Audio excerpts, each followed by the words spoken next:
Hello everyone, Homeopathy Heals welcomes you in the new video. Today we'll be talking about comparison of two very closely related remedies. We'll be comparing Calcarea carp and Cilicia in this session.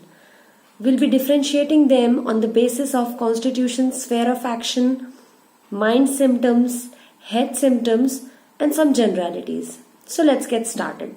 As we know that Calcarea carp and Cilicia, they have so many symptoms common in them.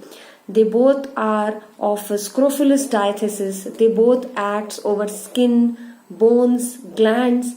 They both of these remedies, they work over nutritive defects. They both are the remedies of tuberculosis. But still, it is very much difficult to differentiate both of them. Firstly, we'll be talking about the constitution. As you all know that Calcarea carp is fair, fatty, flabby, leukophlegmatic constitution, light complexion. They have tendency of catching cold very easily. There is imperfect oxidation and rapid deposition of fat in the body, which makes them more flabby. Another thing, Calcarea carp could be the remedy of pubertal girls suffering from anemia or the old age people, those who have difficulty in ascending the stairs and have craving for indigestible things like chalk, coal, etc. Whereas on the other hand, Cilicia has not defect in nutrition, but there is imperfect assimilation. Cilicia are irritable and nervous constitutions. Their skin is dry and their muscles are lax. Calcarea has decreased body irritation than Cilicia. Now coming up to the sphere of action, Calcarea has nutritive action over nerves, mucous membrane, gland, skin, cartilage and bones. Whereas Cilicia acts over nerves and fibrous structures and tissues. Mind symptoms, Calcarea you'll find full of anxieties. Anxiety is the marked feature of Calcarea. Anxious, timid constitution, those who desire company, those who have fear of dark, fear of death with cardiac anxiety. There is a delirium tremens. Calcarea patients, they usually see imaginary things. Whereas in Cilicia, anxiety is mainly referred to epigastrium. There is palpitations after dinner, but Cilicia, they are more of obstinate, headstrong constitution. Imagination is weak. There is pin mania. Cilicia, they find, they fear, they always look for pins.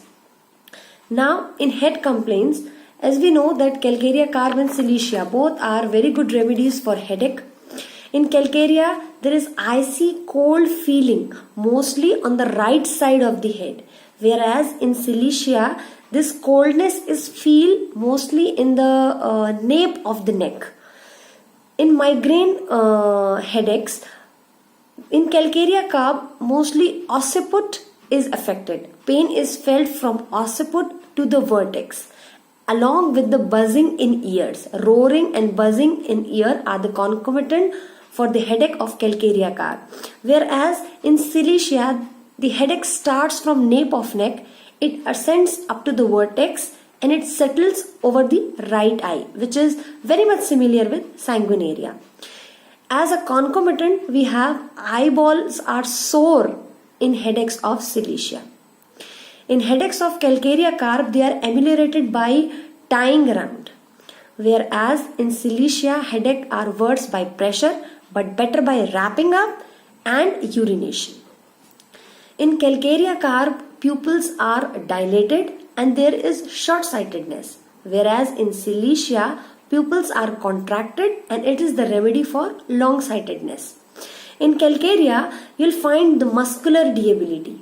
But in Cilicia, you'll find there is a weakness which has origin from spine.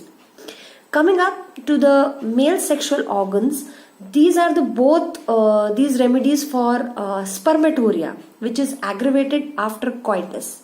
But in Calcarea carp, there is pressure is felt in head after imperfect coitus. Whereas in Cilicia, patient will experience sensation of paralysis of right side of the body or the head. Both of them are worse from cold air. The exposure, the draft of cold air aggravates both calcarea and Cilicia, causing pain in neck and nervousness. Both of them produces paralytic state of internal organs, but calcarea carb can even cure the paralysis of diaphragm. Cilicia has more desire to be magnetized than calcarea carb. Both of them are the remedies for curvature of bones, rachitis, but Cilicia is more preferred when there is necrosis, caries, periosteal ulcers, fistula, along with ichorous fetid offensive pus. I hope this video will be useful for you in your clinical practice in differentiating both these closely related remedies. Shower your love. Now we have our Instagram page as well. Like the video. Please share your views in the comment section and wait for the next video next Friday at 1 p.m. Till then, stay fit, stay healthy. Homeopathy heals.